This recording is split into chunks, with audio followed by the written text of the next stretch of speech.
Hi மக்களே, நான் mister குட்டி மேனவன். இப்போ நாங்கள் பார்த்தீங்கன்னா வந்து நாங்களே வந்து ஒரு கிரைண்டிங் மிஷின் வந்து செஞ்சுட்டு இருக்கோம் பாருங்க.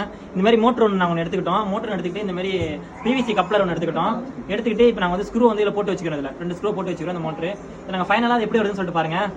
அடுத்தது என்ன பண்ண போறோம்னா, அடுத்து வந்து பார்த்தீங்கன்னா மோட்டர் வந்து உள்ளே வச்சுட்டு மேலே இந்த மாதிரி ஒரு பைப் ஒன்று வச்சுட்டு சைட்லலாம் வந்து பஞ்சு பண்ணி இப்படி வச்சுக்கிட்டோம். ஏன்னா மோட்டர் இப்படி ஆடக்கூடாதுல்ல. ஆல்ரெடி இங்கே நெட்டு போட்டு வச்சுக்கிறோம். செம்ம ஸ்ட்ராங்காக இருக்குது. ஸ்க்ரூ போட்டு வச்சுக்கிறோம்.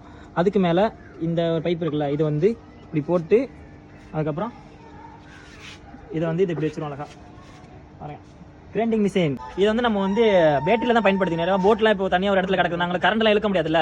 அதனால நம்ம வந்து பேட்டரியை பயன்படுத்தி இந்த ட்ரில்லிங் மிஷின் வந்து பயன்படுத்திக்கலாம். நான் வந்து இப்போ பேட்டரியில் பைக் பேட்டரியில் வந்து கனெக்ட் பண்ணி வச்சுக்கிறோம். பைக் பேட்டரி தான் கனெக்ட் பண்ணி வச்சுக்கிறோம். அதில் வந்து சுவிட்ச்லாம் செட் பண்ணி வச்சுக்கிறோம். பாருங்க, ஒழுங்கா வீடியா சுவிட்ச்லாம் செட் பண்ணி வச்சுக்கிறோம். உடனே ஓடுதா? இதை நம்ம வந்து சூப்பராக ட்ரில் பண்ணிக்கலாம். ட்ரில் கிடையாது, கிரைண்டிங் பண்ணிக்கலாம். கட்டிங்கும் பண்ணிக்கலாம், கிரைண்டிங்கும் பண்ணிக்கலாம். பாத்தீங்களா எப்படி வெட்டுதுன்னு? சூப்பராட்டி இருக்கா? இது வந்துட்டு நாங்கள்ட்ட வந்து பைக் பேட்டரி சின்னதாக இருக்கும், நல்லா ஸ்லோவாக சுற்றுது. போட்டெல்லாம் பெரிய பேட்டரி வச்சுக்கோங்களா, அதை பயன்படுத்தினால சூப்பராக சுற்றும். வந்து நாங்களே செஞ்சோம். எப்படி இருக்குன்னு சொல்லிட்டு சொல்லுங்க பாருங்க.